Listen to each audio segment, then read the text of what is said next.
Hello, everyone. Hello, I'm waving to everyone. The ghost of Mark is with us today. So, welcome to Reading Sprints for Rating Project Gutenberg.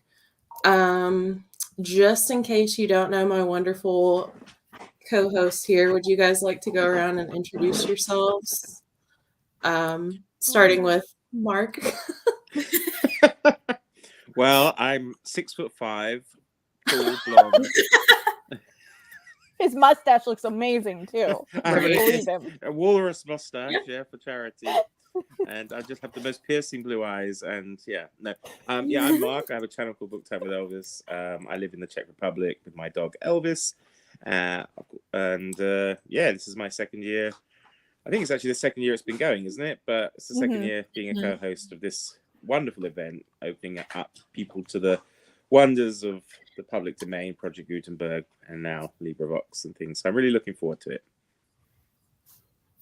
Yes. And I'm smiling, even though no one knows it. We need a smiley face emoji. Yeah. I I should at least have an avatar or something, shouldn't I? That'd be great. This is really frustrating me. Well, Yeah. have you tried leaving and then coming back in to the broadcast studio? I don't know, my luck, I won't even be able to get back in. That might be true. Oh my goodness. Hello. I guess Tiffany, do you want to? We'll just go around how you are on my screen. I'm Tiffany. My channel name is Beautiful Minutia. I too was a co-host last year and really excited to be back and excited to be reading a Dostoevsky that I've not yet read yet. I'm starting it on sprints today and I'm excited. Yes. Yay. That's exciting. And Christy. Can I go next? Okay. Yeah. Hi, I'm Christy Lewis from Dostoevsky in Space. I'm so excited. This is just the best part of readathons is getting on lives with everybody. So I'm super pumped. And today I started Poor Folk last night, and it just reminded me once again why Dostoevsky is just amazing. I can't decide if he's my favorite. He's definitely in my top 5, but he might be my favorite. I don't know. Every time I read him, I'm just like, I love you. You're so funny. So I'm loving it so far. And I already finished one book from Project Gutenberg, which was this is a really long introduction. Sorry. I'm done. I can talk about that later. No, tell us what you finished already. Yeah, go on. Okay. I finished Incidents in the Life of a Slave Girl by Harriet Jacobs. And it was wow. It was so powerful. Like her courage and her voice is so strong. It really comes through in her writing. And it's really unique because she talks about things that you wouldn't necessarily think of, like how difficult it was for her even after she escaped to a free state, and how there was a fugitive slave law enacted. So she had to worry about being found even though she was in a free state. It's crazy. I'm so glad that I read it. So now I'm on to my second book, Poor Folk. Yay. You're ahead of me. This is my first. You said Dostoevsky's in your top 5. You mean top 5 Russians or just top 5 ever? Authors ever. Yes. He is my favorite Russian. There's no debate. Your favorite Russian, okay. Definitely. Nice. And did we say what we're reading for this spring? I know, Christy, you said are you reading Poor Folk?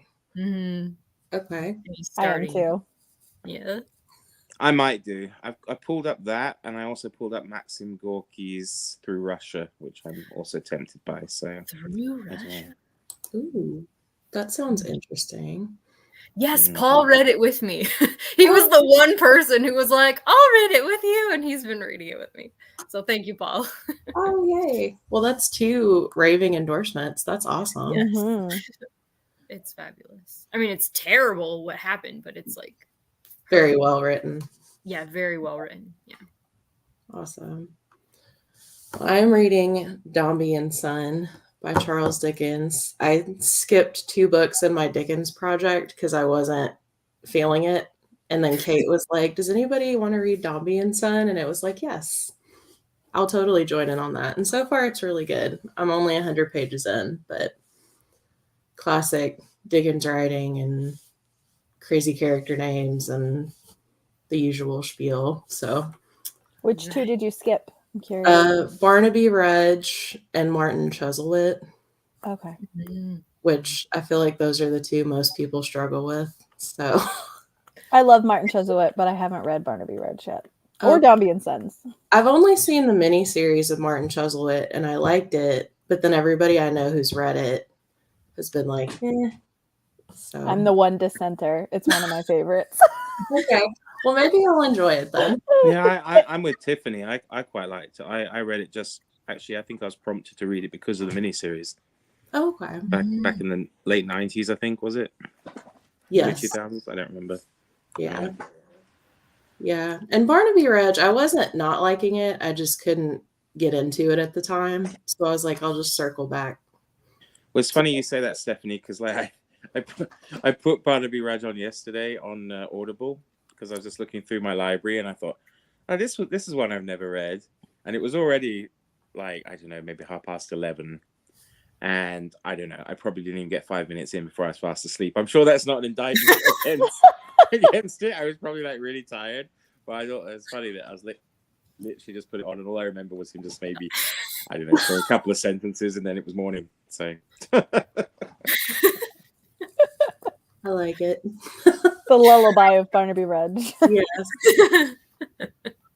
But it's just so good, the whole Audible, like, is it premium or something? You get so many free things, and I guess it's not free if you're paying like the subscription, but they do have a lot of good stuff, and all of Dickens and whatever is on there, and they're read by like really decent, people, decent actors and whatever. So, yeah. Yes.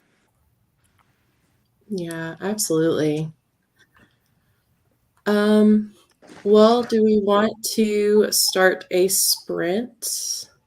Oh, someone else finished Martin Chuzzlewit. I was like, yeah, tell me how you really feel about America, Dickens.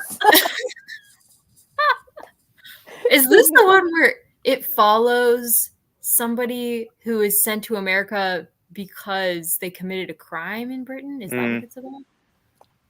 No, not quite a crime, but he does go to America. He does go to America. Okay. Yeah. Yes, For his American extenuating novel. circumstances that are spoilery. Okay. I just want to apologize in advance as well, because you can't see me. If you hear like strange grunting and growling and strange noises, it's Elvis, it's not me. So it's my This is the disclaimer there. perfect time to blame Elvis for this. Yeah, of course. I'm kind of sad that I won't get to see Elvis this time. Because usually he makes Oh. you play fetch, doesn't he? Yeah, well, that's why he's great, because he's playing it now, so that's why I thought you might hear him when he's like throwing things around in the background, like "Rrr." So, Mark doesn't like this part of this book.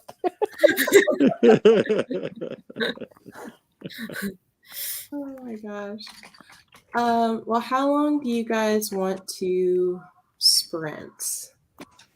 Are we thinking shorter, longer? 3 hours. Just a solid 3 It's a hours. marathon. It's not a Nobody- sprint. Who needs chatting? Let's just read. I'm just kidding. I'm in a mood today. Sorry. Maybe like 30 minutes. Is that 30 minutes is perfect. okay? yeah, that works. Okay. I'm going against how I usually do it. We'll do an odd time. I mean, you only have to wait Makes 3 sense. minutes till 2:45, so Yeah, Till 43. that'll be better for my math skills. I've been doing math all week because I've been training someone, and I'm just so brain dead. It's 43, Stephanie. I did it for you. Thank you. You're welcome. All right. Well, I guess it's 44 now. We'll just start a minute early and we'll go to 45. yeah. We won't be too strict about it, I guess. Yeah. Well, anything can happen. Reading sprints. So, This is going to be really eventful sprints I today. know. Prepare yourselves, everyone. Oh my gosh. All right. Well, let's go ahead and jump in, and happy reading, everyone. Happy Cheers, you reading. too.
Hello, everyone.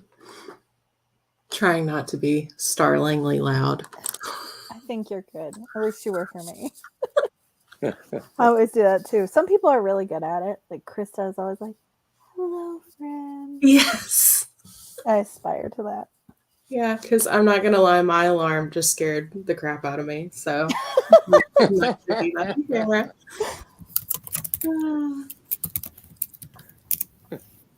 Faith, look at Faith's comment. That's so exciting. Yay!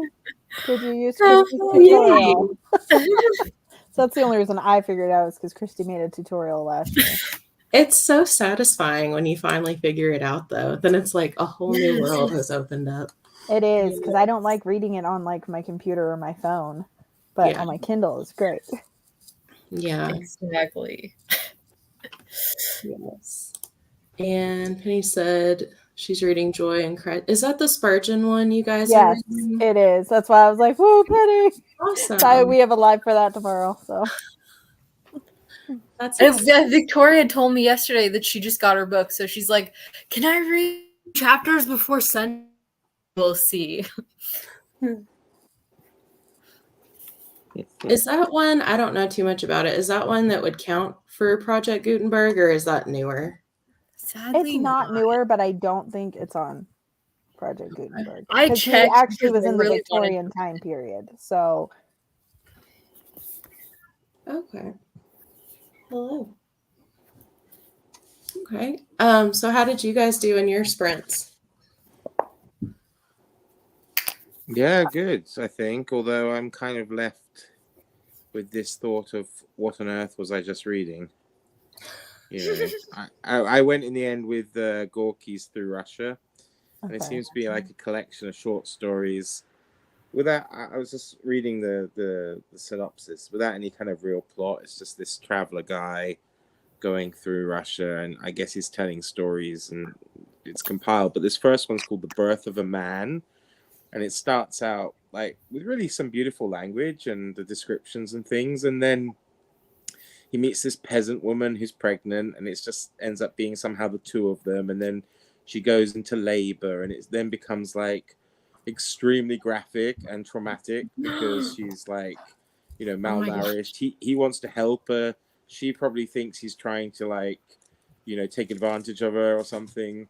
She's calling him a beast and hitting him and trying to push him away. He's trying to help deliver the baby because he has some knowledge of it. And then eventually this baby's born, and he doesn't have a knife or anything to cut the umbilical cord, so he just cuts it with his teeth. He just bites it off, which I was like going, oh my God, what? That sounds like a very intense reading sprint. Well, you just get yourself into. I don't know. I have to say the jury's out, because it's like, in some parts it's like a little bit humorous, and then it's like extremely graphic and disturbing, and then I don't know what's happening yet, so I have to reserve judgment. But I was a bit taken aback by that. So It's unexpected. I feel like that's one of those things too where you start reading it and you can't stop until you find out how it ends. yeah, Wreck. a little bit like that, I think. Yeah. So, but it's so weird because like she just gives birth, and he says to her, "Now you sort yourself out. You know, tidy yourself up. I'll take the baby off to wash him in the ocean." And I'm just thinking, you know, she's just gone through this horrific birth. And he's just like, you know, just tidy yourself up a bit. You know, I'm just going to take the baby to wash. Just like, what?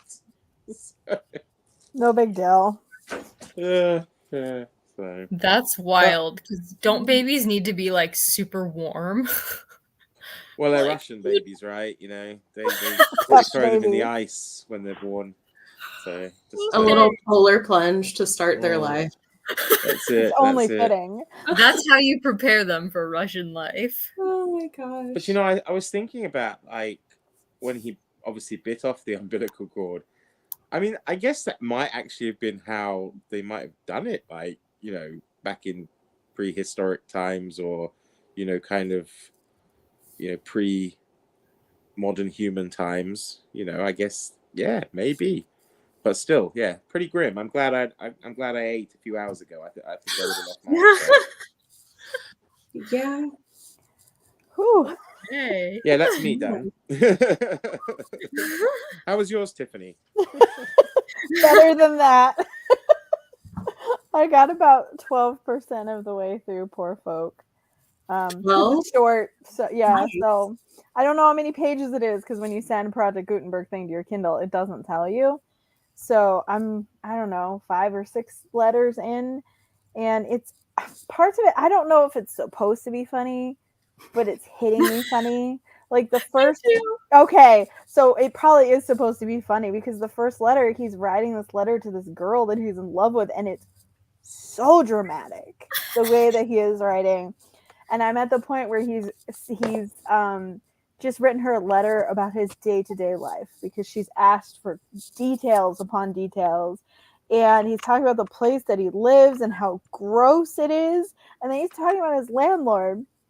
And he says she is as lanky as a plucked chicken in consumption. I was like, wow. And he also calls her a witch. So he does not have a high opinion of his landlady. A lanky chicken. A lanky plucked chicken in consumption. I feel like that would be such a great insult to use. It would. It's like Shakespearean level, in my opinion. It would take the person a minute to be like, wait. What? See, the fun thing with that, I think the fun thing with that is that, because it's translated from the Russian, you have to wonder whether or not that's actually what Dostoevsky said, or if that was like a common insult in Russia at the time. Everybody's going around thinking, she's like a lanky chicken in consumption. Because it's always funny, those kind of things. It's like here in the Czech Republic, they say things. They're really weird sayings that just don't translate. It's like one of them is, he's as lubricated as a fox.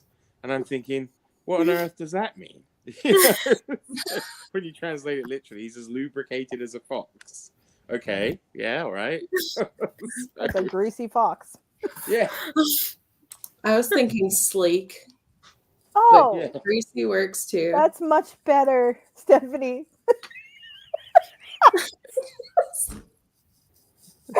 I just want to know, can chickens get consumption? I don't know. Now I gotta research it. Yeah. Oh, the rabbit holes, yeah. Oh my gosh.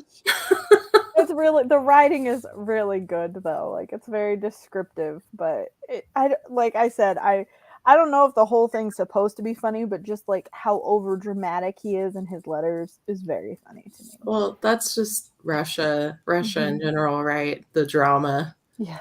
Well, yeah, I mean, especially Dostoevsky's characters, like they're all over the top, so over the top. Well, I have to say it's not just Dostoevsky so far. I think Gorky's definitely getting there as well. So. Oh gosh. And where does Poor Folk fall in his like bibliography? It's one of the earliest. Earliest. This is before he even went to Siberia, so it's very early. Interesting. And it's epistolary, which I didn't realize until after we knew we were reading it. I didn't realize it was epistolary. So yeah, he probably had a sense of humor before he went to Siberia, though, right? So wouldn't you have to be to survive in Russia? You would have to have a sense of humor. I think. Yeah, probably.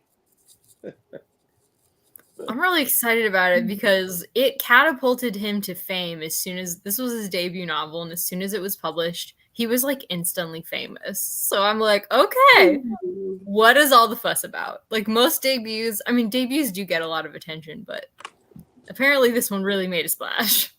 Lanky plucked chickens in consumption, it'll get you every time. You're welcome if there are any writers watching this right now. You're welcome. Needs to be a quote like on a t-shirt or a coffee mug. Yeah. Project Gutenberg merch. Literature quotes. Channel merch. Yeah. This is our readathon merch, and it just has that quote on it. Oh my gosh. Oh my gosh. I would totally buy that coffee mug. I'm not even gonna lie. Just for the looks it would get me while I use it. We could also make soup bowls since it says chicken. Ooh.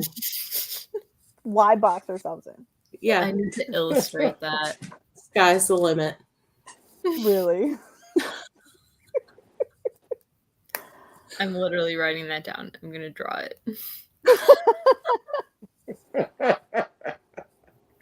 Yeah, it's a good one to put into one of those AI things, isn't it? Maybe and see what. Oh my god, It that'd be great. It'd be a good Mad Libs thing too. A good description for Mad Libs. Yes, it would.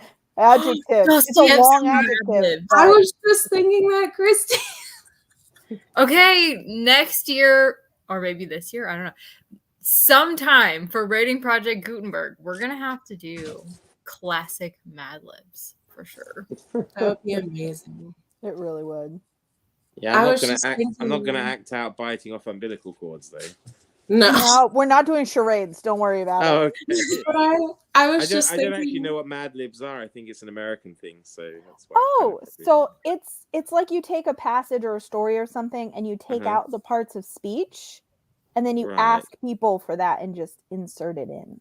And they You're don't know what give the me a story's noun. going to be. Yeah, when they they're don't know doing where it. it's going to go. So Ah, okay. I just thought it was something like, like charades. So, Yeah. Thankfully okay. not. Nice. All right, that sounds yeah, fun. thank goodness. I'm up for that.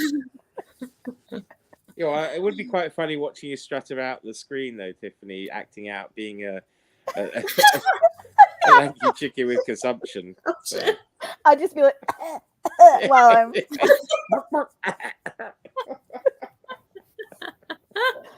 I'll get one of those bald caps. That's the plucked part.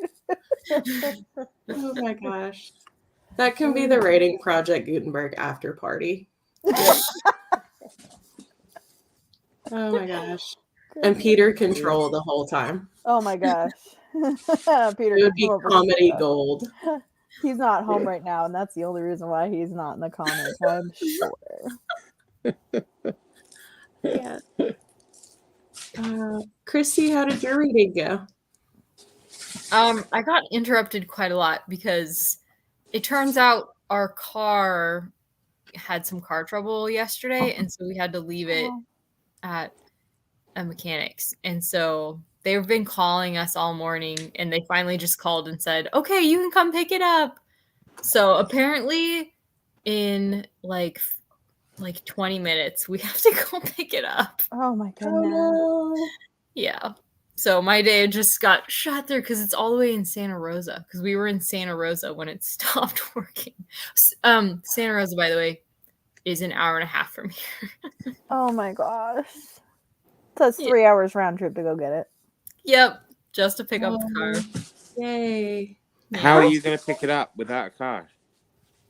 They gave us a rental. Ah, okay. They give you like a courtesy car. Well, I guess right. You have to Yes. pay for it, or it's free. We demanded that it be free. They gave it Okay. to us for free. Kevin is a pretty good negotiator. Listen to me, you plucked consumptive chicken. You're going to give me a free car, or I'm going to bite off your umbilical cord. Oh my gosh. It's the best of both worlds. They collide. This has got to stick this is going to stick as an inside joke. I'm confident. It is. The consumptive chicken. Mhm. I'm going to have to incorporate that into my speech one day while I'm at work and just see how many weird looks I get. Use it as an insult. I just felt like a lanky plucked chicken in consumption. It was a rough day. Like, this is a bad virus. Right. Well, you just got to wait for someone to say to you, "How do I look?"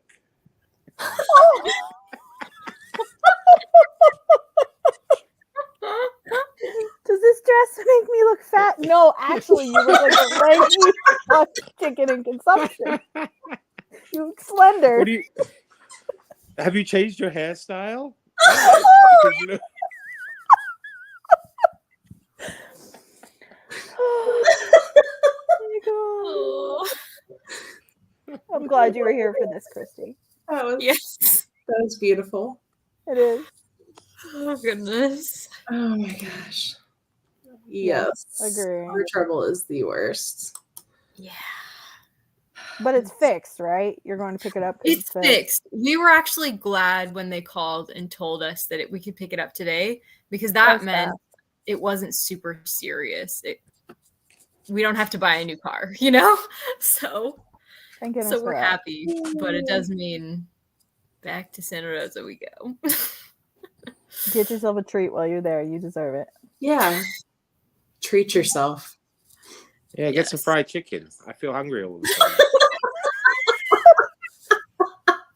Careful though, if it had consumption, you might be sick. Oh my goodness. How did you Who do would that have that? thought no one- Dostoevsky would bring us so much joy? I knew, because he always brings me this much joy. But I'm glad he's bringing everybody joy right now. Yes. Which is funny that like chicken was mentioned because I highlighted like Dombey and Son has a few like little one-liners and it just says this character had a complexion like a Stilton cheese and eyes like prawns. Beady little eyes. Yeah, and like blue cheese complexion. Beautiful. So that was a hard image to get over. Ooh. I've never heard anyone say that someone else had eyes like prawns. Yeah. Like that is the beadiest little eye. So I think we're just building up all sorts of insults in this. I wonder if Dostoevsky got any inspiration from Dickens, since he did like Dickens. So I'm just wondering. Food-related insults. Definitely a possibility. He really loved, I know that he really loved French writers. Like he really loved Hugo around the time he was writing this. I think Hugo was one of his favorites. I don't remember if he was, I'm sure he was reading Dickens, but I don't remember him mentioning it. But Dickens was super popular in that period because there was a lot of people talking about like the need for a movement for the lower classes, and so they loved Dickens because he was like writing about the plight of the lower classes. So they were all reading Dickens for sure. He was pretty influential Yeah. in Russia, surprisingly.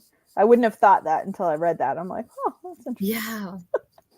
Well, it was so funny because during Victober, Kate Howe had a 1860s book club, and Yeah. everybody read from a book from the 1860s decade, and almost every single one had some kind of connection to Dickens in some way, shape, or form.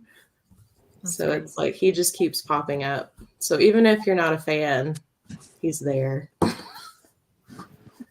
As So, a fan, I'm really glad he is. I know. I thought that was really cool. That is cool. Have He's any been of you very read influential. Ivan Goncharov? Mm-mm. I have Oblomov and really want to read it, but I have not.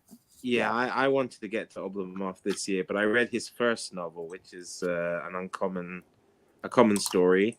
It's called, and it's funny. It's really funny, and it's very, very enjoyable. It's one of my top. I'd say it's one of my top 5 reads of the year. Actually, thoroughly Wow. enjoyed it. So I would definitely recommend. He only wrote three novels, I think, and like 2 non-fictions maybe, but it was excellent. I'm definitely getting to Oblomov either next month or January, I think.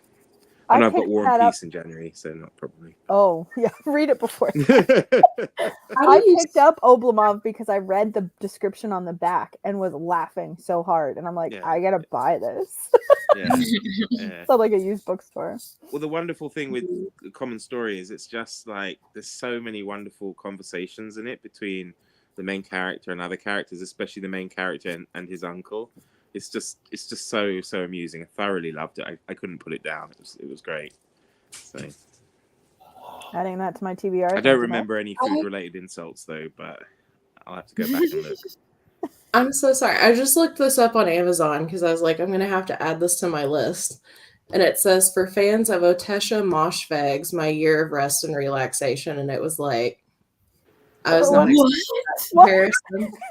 Because I read her book, Lapvona, and that was an experience.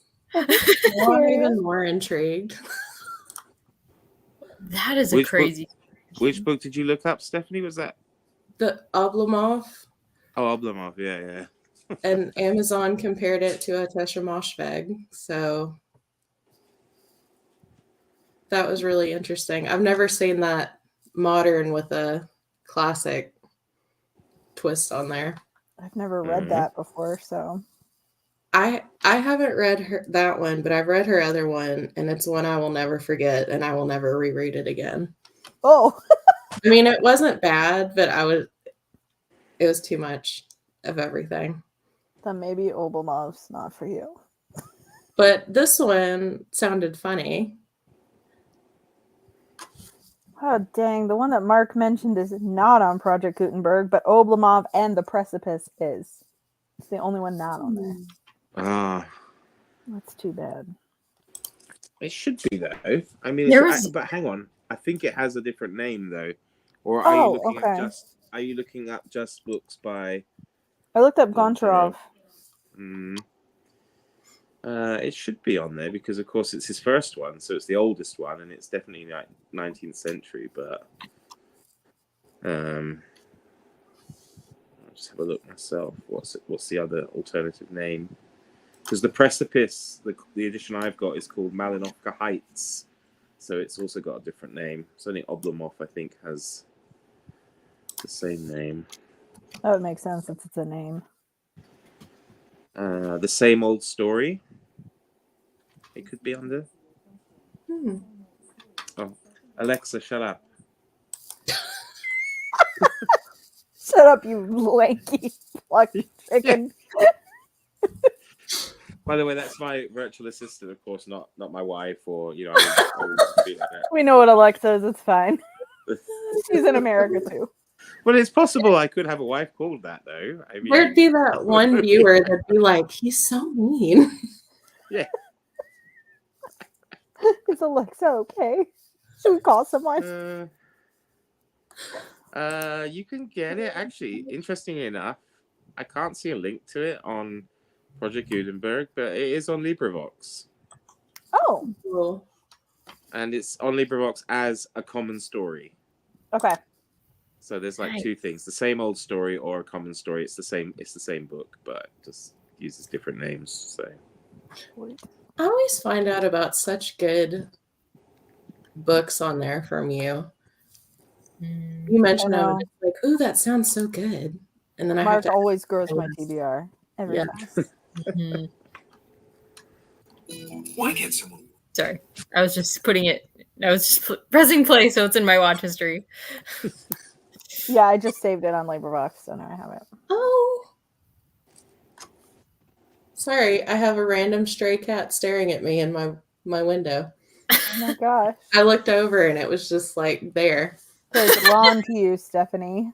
I think it's the neighbor's cat. Anyway. She's like, I'm not a stray. I'm like, are those people over there? How dare you? You look over and they're just like in your window. Like this. Their Yeah. paws. how dare Eating you, tomcat. You prawn-eyed, guys had chicken. you prawn-eyed, plucked, consumptive chicken with complexion of brie or Stilton, whatever it was. Stilton cheese. With eyes like prawns staring at you. Yes. It's a peeping tomcat. I like it. Uh, Oh my god. That's gonna be my favorite insult I know. This will live in my all brain time. forever. If quite often actually, if you can't find stuff on Project Gutenberg, there's like a Canadian version. I don't know if I've mentioned it before, but You did. it's called The Faded Page, and they have a lot of stuff, and they have stuff that I guess technically is illegal for you to get because their copyright laws are a bit different. They had like 50 years.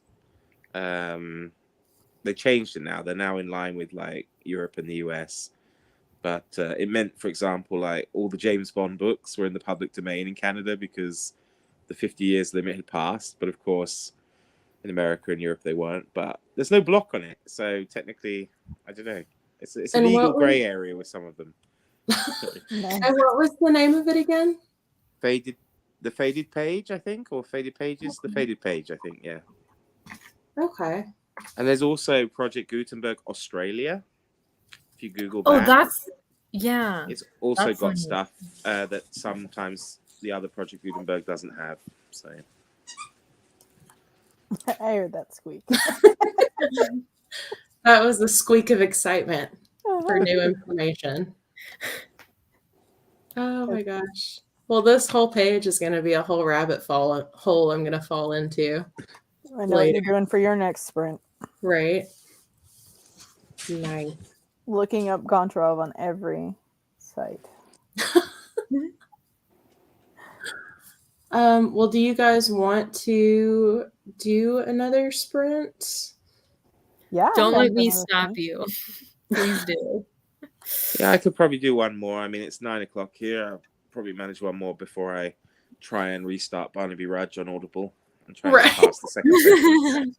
I was going to say, we won't know if you fall asleep. We can't see you. Well, that's it. Yeah, you ain't.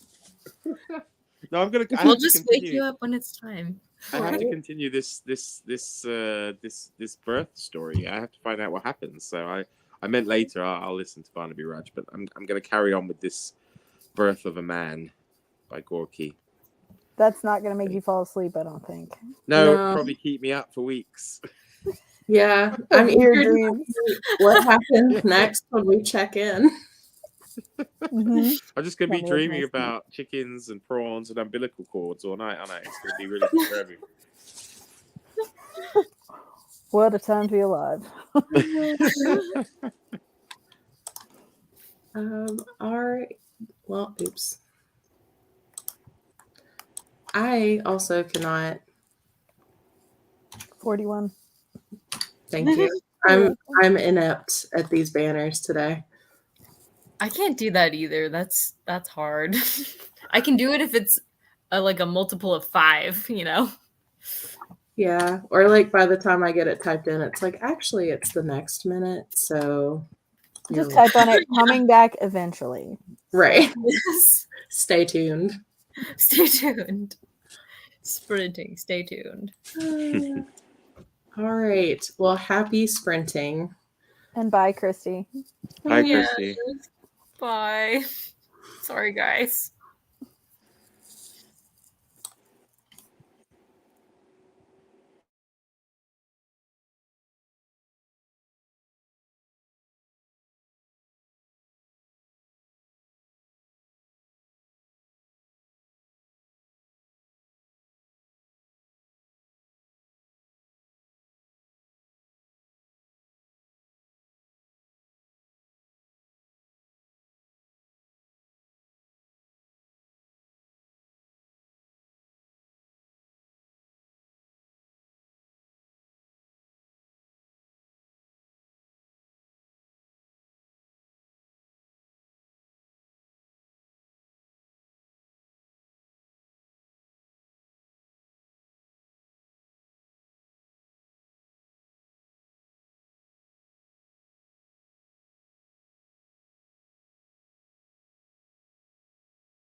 Hello, everyone. How did your sprints go? I am now about 20% of the way through, so cooking along. Any more chicken references? No more chicken references. There was something else they said though that was funny. Hey, Rainy. Hi, Rainy.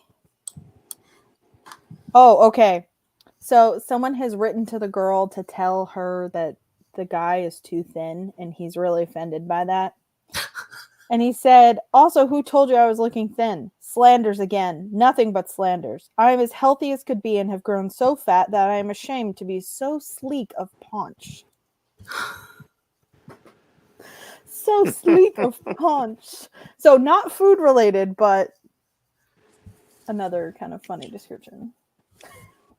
There's been a lot of food related stuff today because, like, mine is talking about like school or something. And she said mental green peas were produced at Christmas and intellectual asparagus all year round. And it's like, why are we talking about vegetables? It was so random. Mental green peas and intellectual asparagus. Yeah, I don't. You are what you eat. understand. You are what you eat. I guess so. If you want to Maybe be he was smart, just eat peas hungry and when he wrote it. Maybe. He must have been. He must have been. Yes, he's like, asparagus sounds delicious. Let me insert it.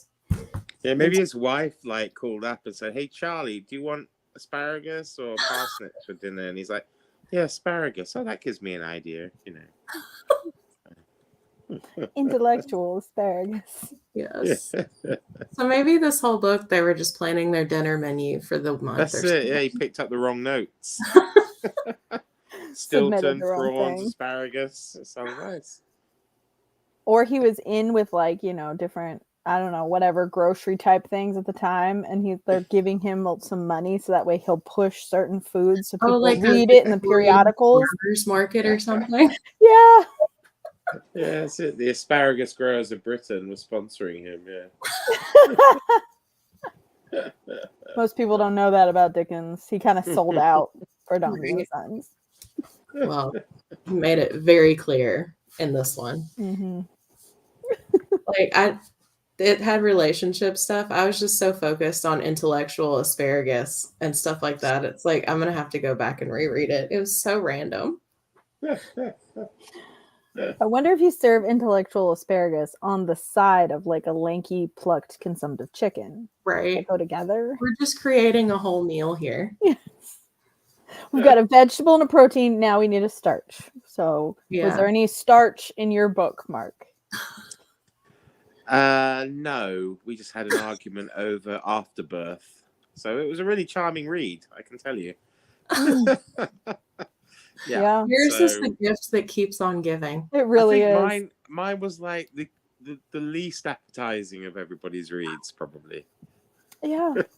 Yeah, I would say so. But I was thinking that perhaps next year it should be raiding Project Gutenberg's fridge. Yes! Oh my gosh, I love that. Perfect. There's got to be some books that are meant to be about food. Yeah, I'm sure there are probably cookbooks and things on Project Gutenberg. There are. Recipes. That would be amazing. That could be a good challenge. Make a recipe you found on Project Gutenberg. I'm making intellectual asparagus. I don't know about you guys. I quite fancy some consumptive chicken, actually. But who knows what you'll be in the mood for next November, though. Right. That's it. We have a whole year to plan. Christy's going to watch back part of this live stream and be like, what are you guys even doing? We could have prawns, too. We could. And Stilton cheese. Mm-hmm. We have options. We have the perfect. appetizer, the main, and now we just need a dessert. Mm. Well, you can have cheese for the dessert, like the cheese and crackers, right? It's like a cheese course. But maybe something sweet as well. I was going to say, does that count as dessert in Europe? Because in America, it's got to be sweet to be dessert. Yeah. I don't know, like if you have like a really formal dinner in Britain, it would be like, you know, your starter, your mains, you maybe have a fish course, and then you have like cheese and crackers with port, and then maybe something sweet, I guess, or maybe the sweet and then cheese and crackers. I can't remember. So That's interesting. We don't have a cheese and cracker course in America. you That's We don't. have You don't have charcuterie boards. Curry boards, Yeah. adult Lunchables. Yes, that's exactly why I'm like, that's why it's so popular. We grew up with Lunchables. Oh But no, it started if before I say Christy was cheese and here. biscuits, you probably get a different image. So Yes, Yes. because biscuits are totally different here. yeah, be more like scones, I guess. So Yes. Yeah. similar. Yeah. Mhm. It's terrible. It's like 9:45, and I'm really hungry now. After these conversations. Your book's not deterring you enough. No, not really. Not really. No. I did have a little bit in the second story I managed to start. There was a little bit about some fishermen, but nothing worth commenting on. So Nothing super dramatic about birth. no, thankfully, not yet. So Not yet. The fish are giving birth. I was just gonna, that could be your fish course right there. well, there you Yeah. go. That's it, yeah, There we go. there you got that. Need something to drink though. There's got to be some vodka in Poor Folk, isn't there? Or... Oh, I'm sure. I'm sure there is. Yeah. I don't think we've had any liquid in Dombey and Son yet. We've had Look. chops and sweetbreads. And I'm not going for sweetbreads if it's the one I'm thinking of. Yeah, I think it probably is. Mhm. Yeah. If people want to do that, that's on them, but I will not participate. But this lady has to have it every night to have a good night. Pork chops and sweetbreads. So she tried melatonin. No. And she also has weird, like creepy hanging plants in her. It was very like un-Dickensian sounding, which is why I remember it so vividly. I don't know about her. I mean, he's got some creepy people. You Yeah. got Miss Havisham, like, I mean. Yeah, she's creepy. Yeah. Mhm. And I don't know if this lady is creepy so much as just cranky. Oh, But that's fair. it's to be determined though. We're only 140 pages in. As long as she doesn't look like a lanky, plucked, consumptive chicken. She's good. Yeah. Maybe that's why she's cranky. She does look like that. Maybe. She needs to be, what was it? Sleek of paunch. Sleek of punch. Oh, man. It's funny. I was reading another book for this spy or espionage reading thing I'm hosting this month, and actually, it probably is on Project Gutenberg because it was written in like 1920, maybe. But there's this British guy who was in Russia during the time of the revolution, and he was involved with espionage, and he ends up getting kind of like arrested and brought into the then KGB headquarters, and he gets interviewed by the deputy director, and he's quite scared, of course, yeah. But then this guy starts quoting from Dickens's Christmas Carol because it's the only English he knows. So he just starts randomly saying some weird things, like his favorite phrase was "Marley's as dead as a doornail" or something. So, That's hilarious. yeah. Dickens just invades everywhere, whether you want him to or not. Yep. Yeah, he had two. When was it? I guess it was at the close of 1918. He had two plays of his works on, still at the theaters in Moscow.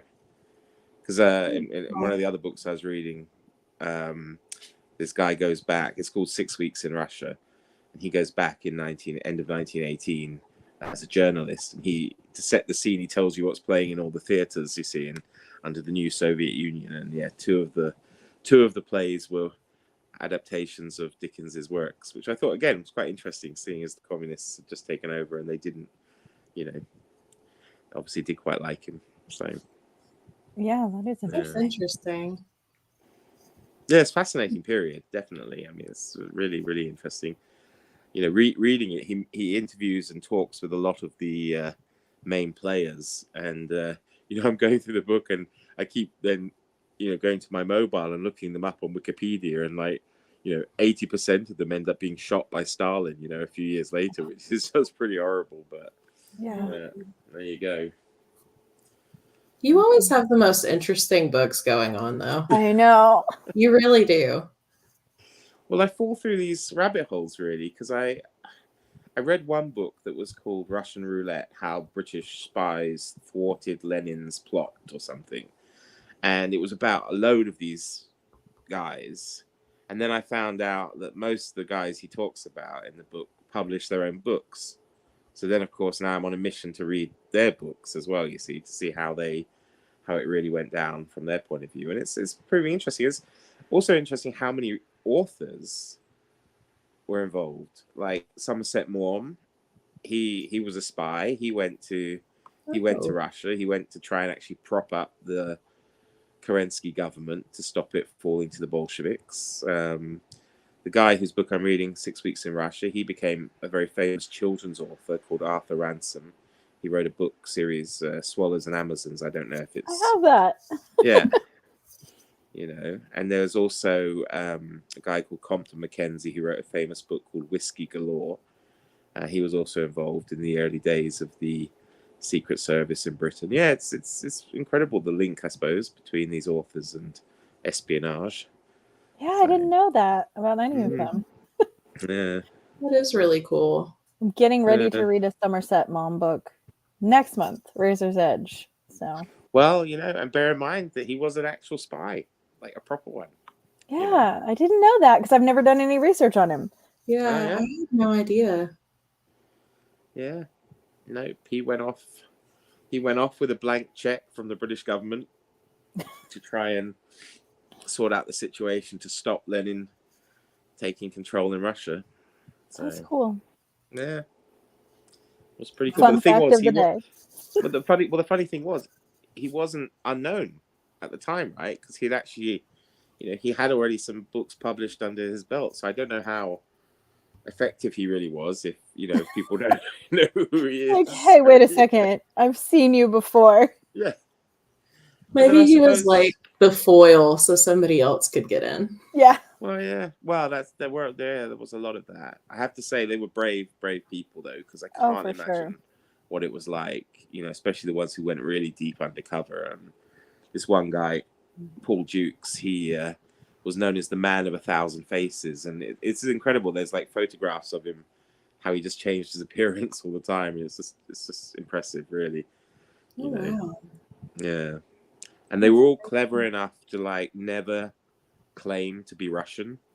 They always claimed to be some kind of like minority people. So like they were Baltic Germans who were born in Russia, or they said they were Ukrainian, or because they knew how perfect their Russian was. They would always have maybe some kind of accent. So they always claimed to be from like the periphery parts of the Russian Empire instead of being. Smart. Yeah, very clever, very interesting. It's funny because my daughter last night was just saying to me, she's 11, she's like, wouldn't it be so cool to be a spy? And I'm like, it sounds like the most stressful job I could possibly have. So no, but. Yeah, I mean, it is. Yeah. It is.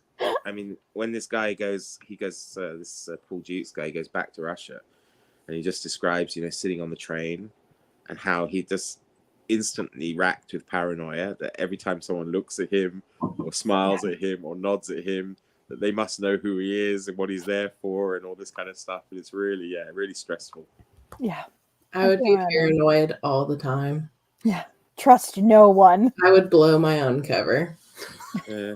Me too. I'd be way too obvious. I think I look sneaky and everyone's like, what's up with that person? They're probably a spy. Yeah.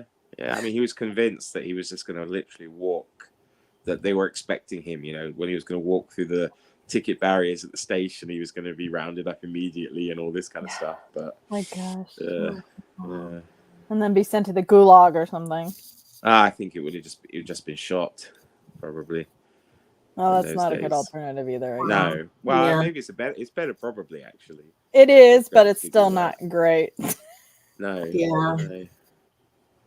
But I didn't realize there were so many British, like, kind of expatriate families that lived in pre-revolutionary Russia. So it meant that their children were born in Russia and grew up speaking fluent Russian. Wow. And when the revolution came, a lot of them were recruited, and there was like these two sisters were actually pulled into it as well. And one of them was only 18 years old, and she ended up going back to this safe house one day, and the Cheka, which was like the KGB before it became the KGB, were like waiting there, and they got her and they put a gun to her head, and she was able to keep calm enough to give some kind of story that they thankfully believed, and she was able to, like, walk away. But I was thinking, if I was 18 and I walked into a room and a man put a gun to my head, I probably would have completely confessed everything. I don't know. Yeah. Yeah. Like, yes, it was me. It was me. I did it. Even if it wasn't, just be, like, freak But out. now you could say, put that gun down, you consumptive chicken. You are not Just- sleek of I paunch. was just gonna say, I don't trust you. You're not sleek of paunch. I don't trust your beady prawn eyes. I've been eating my intelligent asparagus today, Yeah. okay? Or intellectual, whatever. You get it. Yes, intellectual asparagus and mental green peas. Mm-hmm. Yep. Brilliant. Oh, this live is just taking one turn after another. Yeah, I feel like that really sums up the chaotic week that it's been. Yeah. Not a bad week, but just, anything can happen. You're welcome to everyone watching. This Yeah. has been entertaining, at least for us. Hopefully it has been for you too. I'm just excited for the lanky chicken merch that might possibly come. I know it. This needs Christy to be made a note because she really wants to illustrate that, and I cannot wait. I know. I think it'll be amazing. I think she just needs to change the name of her channel. Christy Lewis, Lanky Chicken in Space. Just be like, while you were gone, we changed your channel name.